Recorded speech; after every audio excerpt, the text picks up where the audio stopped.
Bago natin umpisahan ang ating susunod na kabanata, ay mag-shoutout po muna tayo sa ating mga lodi. Shoutout kay JJ Dr. Aljun Yu, user from Surigao, Michael Kane Perez, RJ Boltiedormo, Kenneth Oguis, Grace Lepesana, at kay user, salamat sa suporta mga lods, pahit ang like button mga lodi. Sa pag-uumpisa ng ating karugtong na kabanata ay nagpunta na sila kung saan si Long, sa pagpunta nila sa bar na pinaglalagyan ni Long ay nakausap ng ating bida si Xiaoyun. Sinabi ng ating bida na nakakita na ito ng paraan kung paano iligtas si Long, pero may kalayuan ang kanilang pupuntahan kaya inutusan ng ating bida si Xiaoyun na bantayan muna si Long habang naglalakbay pa ang mga ito para kunin ang gamot para kay Long. At dagdag na tinanong ng ating bida kung asan ang kanyang kasamahan. At sagot na sinabi ni Xiaoyun na naghahanap ito ng gamot para kay Long, at tinanong din ni Xiaoyun ang ating bida kung kakailanganin ba nito ng makakatulong, at sinabi ng ating bida na hindi na nito kailangan pa ng tulong, kaya inatasan na lang ng ating bida si Xiaoyun na bantayan na lang nito si Long para sa kanyang kaligtasan, at dagdag na sinabi ng ating bida na ito'y babalik agad. At nakita ni Xiaoyun na nasa grupo na pala ng ating bida si Anya, at hirit na sinabi ng ating bida na aalis na ang mga ito, at sa kanilang paglalakbay ay biglang bumagsak ang isang gusali. Sa pagbagsak ng isang gusali ay bumungad sa harap ng ating bida at mga kasamahan nito ang maraming zombies, at habang ito'y papalapit sa kanila ay napansin ng ating bida na papunta na ito sa kanila, kaya sinabihan nito si Zinyu na maghanda na ito, dahil sa ito na ang makikipaglaban sa mga zombies na nasa harap nila, at pinalabas na ni Zinyu ang kanyang kapangyarihan, namumuo ang aura sa kanyang buong katawan at pumakawala na ito ng isang malakas na atake. Sa pagpapakawala nito ng isang malakas na atake ay sa isip-isip nito na kailangan nitong lumakas sa kadahilanang hindi na siya ang dating Zinyu na isang pabigat, at sa pagpapakawala nito ng kanyang kapangyarihan ay natalo nito ang mga papalusob na zombies, at maya-maya pa ay may zombies na dumating mula sa likuran ni Zinyu, at napansin ito ni Zinyu na ito'y nasa malapit na. Pagkatingin ni Zinyu dito ay pinalabas na ni Zinyu ang malawakang kapangyarihan nito at napatay niya ang mga ito, at namangha ang ating bida sa kanyang nasaksihan sa kadahilanang hindi nito batid akalain na ganoon ka mapinsala ang kapangyarihan ni Zinyu, na kaya nitong patayin ang mga zombies sa isang malawakang atake, at sa paglabas ni Zinyu mula sa kapangyarihan nito ay bigla itong nag-evolve. Sa pag-evolve nito ay naging isa na itong E-rank na antas, at sa pag-evolve nito ay binati ito ng ating bida, at sabay sinabi din ni Siyake na maganda ang pinakita nitong laban, at hirit na sinabi ni Anya na malakas ito gayong kaya nitong kalabanan ang mga zombies ng mag-isa lang, at nagpasalamat si Zinyu sa mga papuri ng kanyang mga kasamahan. At makalipas ang ilang sandali ay sinabihan na ng ating bida ang mga kasamahan nito na kailangan na nilang ipagpatuloy ang kanilang paglalakad at inutusan ng ating bida na magpahinga muna si Zinyu, sa kadahilanang ang susunod na naman na lalaban ay si Siyake. Dahil kailangan din itong mag-evolve, at sang-ayon na tugon ni Siyake, at dagdag na sinabi ng ating bida na ang kanilang susunod na pupuntahan ay ang syudad, at sa paglalakad nila sa syudad ay nawiwerdohan ang ating bida sa kadahilanang walang anumang mga bakas ng pag-aaway ang naganap sa lungsod na ito, at hirit na sinabi ni Anya na inutusan na nito ang kanyang alaga na tukuyin ang lugar, at sa pagbalik nito ay tinanong ito ni Anya kung ano ang nakita nito. At dagdag na sinabi ni Anya na may nakita si Bugo na mga zombies ngunit ito'y papunta sa masukal na bundok na may isang kuweba, at sinabi ng ating bida na iyon ang hinahanap nilang lugar, sa kadahilanang ang kakayahan ng isang plant monster ay ang mang-akit sa mga zombies pati na din sa mga tao, kaya nagpunta ito sa kuweba at pag nakapasok na ang mga ito ay tsaka nito gagawin ang pag-absorb sa mga ito. Makalipas ang ilang sandali ay natunton na nila ang kuwebang tinutukoy ni Bugo na siyang alaga ni Anya. At nakita nila na naglalakad ang mga zombies papasok sa kuweba, at naaakit ito sa amoy na pinapakawalan ng plant monster kaya dumiretso ang mga zombies papasok sa kuweba, at sinabi ng ating bida na hindi sila naramdaman ng mga zombies sa kadahilanang mas malakas ang amoy na pinapakawalan ng plant zombies kaya naaakit ang mga ito.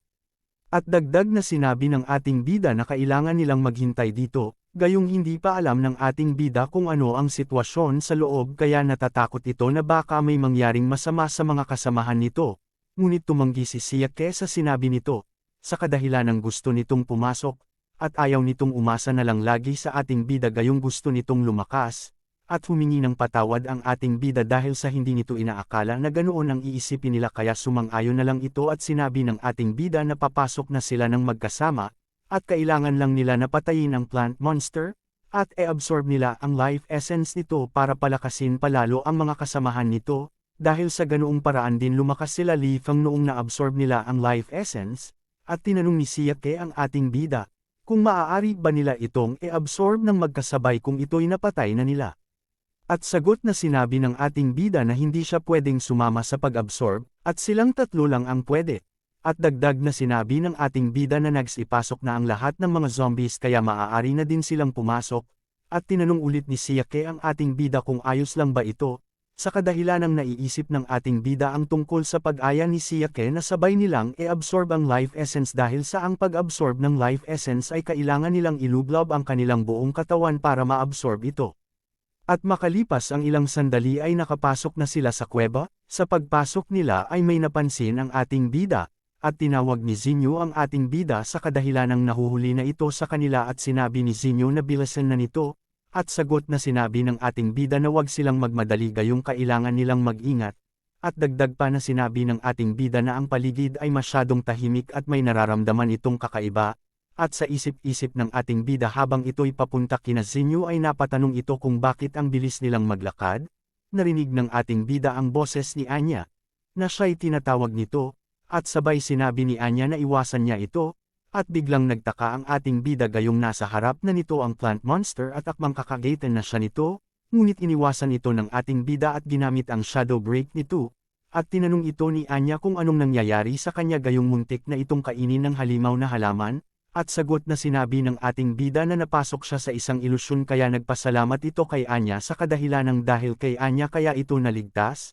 at sa isip-isip ng ating bida na buti at nandito si Anya gayong isa din itong mental spirit type, kaya hindi ito nakontrol ng kalaban, at kung hindi dahil kay Anya ay malamang may nangyari ng masama sa kanya.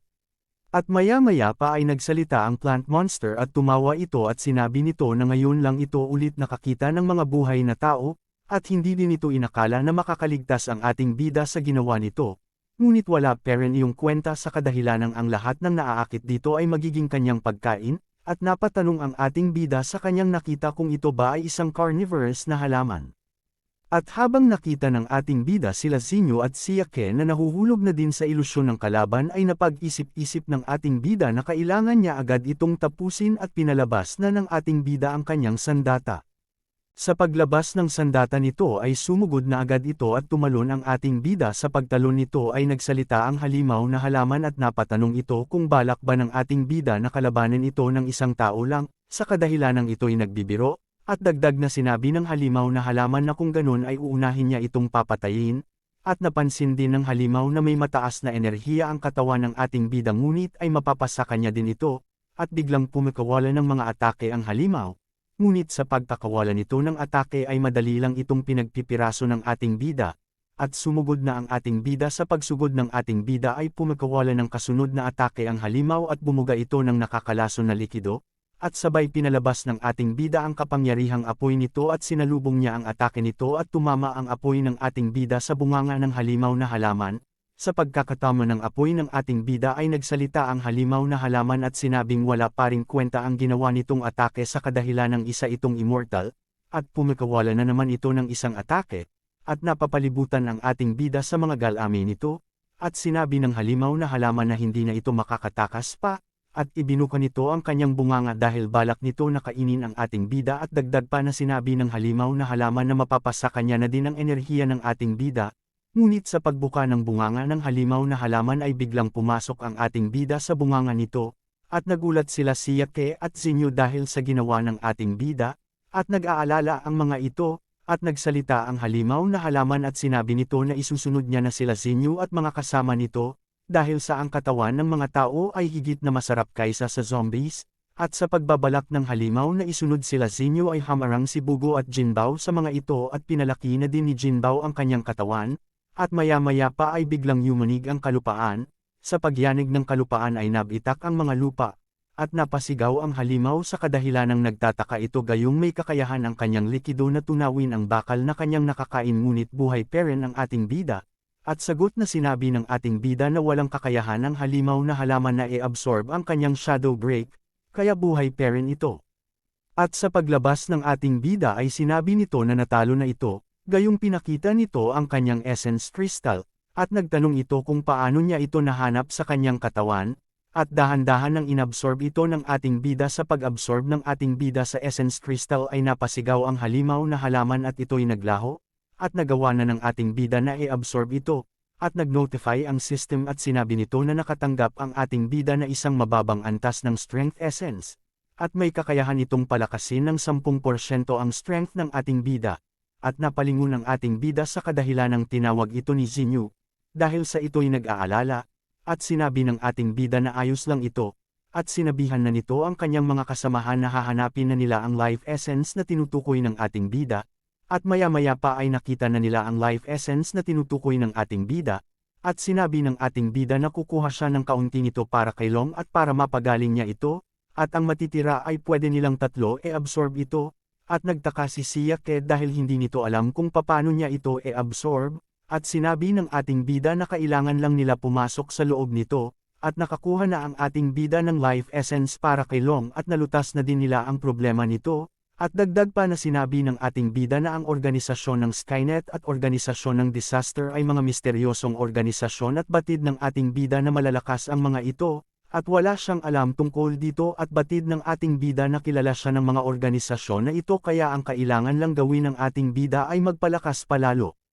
At tumalon si Jinbao sa balikat ng ating bida at tinanong ito ng ating bida kung ito ba'y nag-aalala sa kanya, at dagdag na sinabi ng ating bida na okay lang siya, at gayong nakita na nito ang kanyang nakababatang kapatid ay balak niya itong protektahan, at humingi ito ng tawad kay Jinbao sa kadahilanang hindi na niya ito naaalagaan ng mabuti, gayong ito ang kanyang pinakaunang naging kasama, at dagdag na sinabi nito na naging madami na din siyang kasama, dahil andyan si Anya at si Siake. At napabahing si Siake. Sa pagbahing ni Siake ay napatanong si Xinyu dito, at sa isip-isip nito na nahihiya gayong naalala nito ang tungkol sa pagyaya nito sa ating bida na sabay nilang e-absorb ang life essence dahil hindi nito alam na sa ganitong paraan pala ito ginagawa. At nakabalik na ang ating bida at ang mga kasamahan kung saan si Long at binigay na ng ating bida ang life essence na nakuha nito para ipainom ito kay Long at napatanong si Xiaoyun kung magiging ligtas na ba ang buhay ni Long. At sinabi ng ating bida na maliligtas na ang buhay nito sa kadahilanang may kakayahan ng life essence na iligtas ang mga tao na may malubhang karamdaman, at kaya nitong gamutan ang kahit anong sugat. At maya-maya pa ay damilat na si Long, at napansin kaagad nila ito, sa pagdilat nito ay tinawag ito ni Xiaoyun na nag-aalala, at sinabi din ni Ming na may kulay dilaw ang buhok na buti at ito'y nagising na. Sa pagbangon ni Long ay napatanong ito kung bakit siya ay buhay pa, gayong hindi pala ito namatay, sa kadahilanang natalo siya ng membro ng Skynet. At naalala nito si Xinyu, at tinanong nito kung ano ang nangyari kay Xinyu, at sagot na sinabi ni Xinyu na ayos lang ito, at naginhawaan ito sa kadahilanang naging matagumpay pala ang pagligtas niya dito, at sinabi ng ating bida na wag muna itong gumalaw gayong batid nito na nailigtas na ang buhay nito sa kapahamakan ngunit masyado pang mahina ang katawan nito, kaya kailangan pa nitong magpahinga para manumbalik ang kanyang lakas. At sabay humingi ng patawad si Long sa ating bida sa kadahilanang paglilihim nito, at sagot na sinabi ng ating bida na wag na nitong banggitin pa ang nakaraan, at dagdag pa na sinabi ng ating bida na ipapadala niya ang mga ito sa shelter, sa kadahilanang may profesional at eksperto na kagamitan ng kanilang shelter kaya makakatulong ito para mabilis na manumbalik ang lakas nito, at napatanong si Long tungkol sa shelter. Sa kabilang banda naman sa CCT habang nagpapatrolya ang mga sundalo ay napasigaw ang isang lalaki na napatanong sa kadahilanang may lumulusob na ng mga zombies, kaya nataranta ang mga ito sa kanilang nasaksihan, at sabay sinabi ng isang sundalo na kailangan nilang sabihin ito sa kanilang himpilan, at tinawagan na nito kaagad ang kanilang himpilan, at sa pagsagot nito ng tawag ay tinanong nito kung ano ang nangyari. At sagot na sinabi ng sundalo na may mga lumulusob na zombie sa kanila kaya kailangan nila ng backup.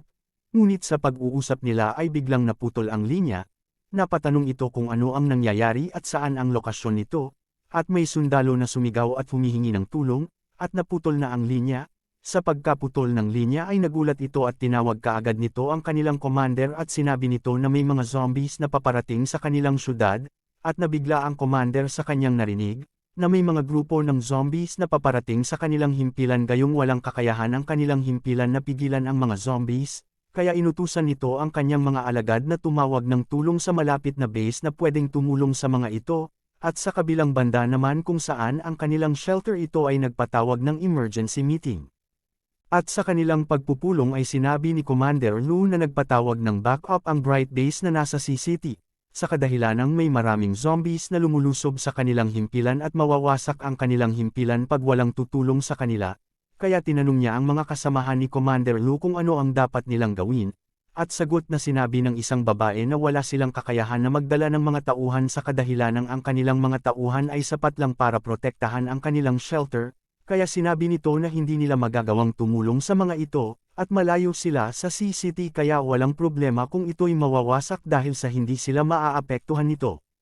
At sinabi ni Commander Lu na hindi basta-basta ang ganitong pangyayari sa kadahilanang naranasan na din nila ang ganitong pangyayari, kaya hindi nila ito dapat ipagsawalang bahala. At ipinakita ni Commander Lu ang lugar ng C-City kung gaano ito kalayo sa kanilang himpilan at sinabi nito na pag nawasak ang C-City ay maaaring ang kanilang himpilan ang kasunod nitong pupuntahan at sinabi ng babae na aabutin ng 3 araw bago makarating ang mga zombies papunta sa himpilan, kaya napatanong ito kung kailangan ba nila itong tulungan, at sagot na sinabi ng isang lalaki na hindi nila pwedeng ipadala lahat ng kanilang tauhan gayong pag ginawa nila ito, ay manghihina ang kanilang shelter pag pinadala nito lahat ng kanyang mga tauhan. At sagot na sinabi ni Commander Lu na magpapadala siya ng 70% na kanyang mga tauhan para tumulong, at sagot na sinabi ng isang lalaki na hindi ba iyon napakadami gayong pag natalo ang kanilang hukbo ay maaaring hindi na nila magawang iligtas ang kanilang shelter at may sama ng loob sa kanila si Yan Huang, kaya wag itong magpadalos-dalos, at maya-maya pa ay pumasok sa isip ng mga ito ang kanilang bayani. Napatanong ang isa nitong kasama kung saan ang kanilang bayani, at sagot na sinabi ni Commander Lu na ito'y hindi pa dumadating, at dagdag na sinabi ni Commander Lu na naiintindihan niya ang mga saloobin nito at pag-aalala ngunit kailangan nilang pag-isipan ito ng mabuti, na si Commander Huang ay tao lang din at ang balak lang nito ay ang kunin ang kanyang pamumuno, ngunit ang mga zombies ay iba, at ang mga layunin ng zombies ay ang wasakin at patayin ang mga tao, at hindi nito hahayaan na wasakin ang pinagpaghiran ng kanyang mga tauhan, at dagdag pa na sinabi ni Commander Lu na ang kanilang kalaban ay ang mga zombie sa kadahilanang wala itong awa kung pumatay ng tao, at sumang-ayon ang mga kasamahan nito at sinabi na tama ang mga sinabi ni Commander Lu, gayong kailangan muna nilang harapin ang mga zombies.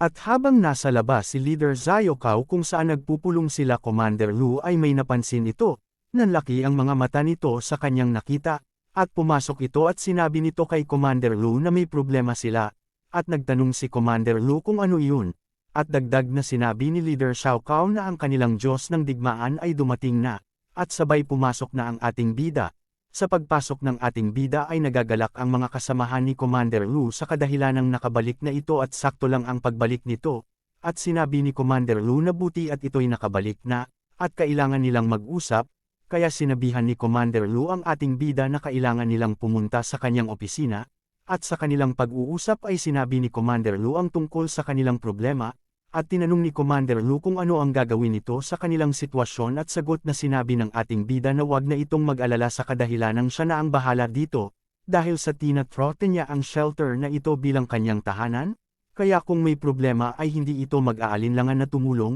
At sabay sinabi din ng ating bida na may pabor itong ipapagawa sa kanya, at sagot na sinabi ni Commander Lu na hindi na nito kailangan pang makiusap gayong kung kailangan nito ng tulong ay handa din tumulong si Commander Lu dito. At sabay binanggit na ng ating bida ang tungkol sa kanyang kaibigan na si Long dahil sa kailangan nito ng kawani ng medikal para gamutin ito sa kadahilanang kailangan nitong manumbalik ang kanyang lakas. At sagot na sinabi ni Commander Lu na siya na ang bahala dito gayong may isa din silang sundalo na may kakayahan na gamutin at ipanumbalik ang lakas nito, at dagdag na sinabi ni Commander Lu na ang C-City ay nasa delikadong sitwasyon, kaya kung kailangan nito ng makakasama o mga sandata ay magsabi lang ito. At sagot na sinabi ng ating bida na hindi na niya kailangan ang mga iyon gayong kailangan niya lang dalhin si Zinyu at si Siake. At nagulat si Commander Lu sa kanyang narinig, at napatanong ito kung nakita na ba nito ang kanyang kapatid.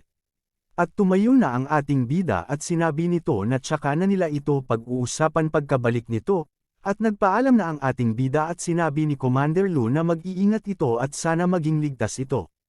Sa kabilang banda naman kung saan ang service room ay nag-aantay ang mga kasamahan ng ating bida, at sa pag-aantay nila ay napatanong si Zinyu kung bakit hindi pa nakakabalik ang ating bida. At sagot na sinabi ni Siake, sa kadahilanang siya ay isang Diyos ng digmaan kaya kailangan niyang asikasuhin ang ibang problema, at makalipas ang ilang sandali ay natuwa si Anya sa kanyang nakita gayong nakabalik na ang ating bida, at napatanong si Siake kung ano ang nangyari, at sagot na sinabi ng ating bida na may mahalaga silang misyon na kailangan gawin at kailangan na nilang umalis agad-agad, at sa kanya na lang ito sasabihin pagpunta nila, at dagdag na sinabi ng ating bida na pumarito muna ang kasamahan nila Long gayong may pupunta sa kanila para ito'y gamutin, at sinabi ni Long na pasensya kung ito'y nakakaabala pa sa kanya, at sabay umalis na ang ating bida at ito ang kanyang makakasama sa misyon na kanilang pupuntahan. At dito na magtatapos ang ating kabanata mga Lods, pa-like and subscribe mga Lodi, more thanks.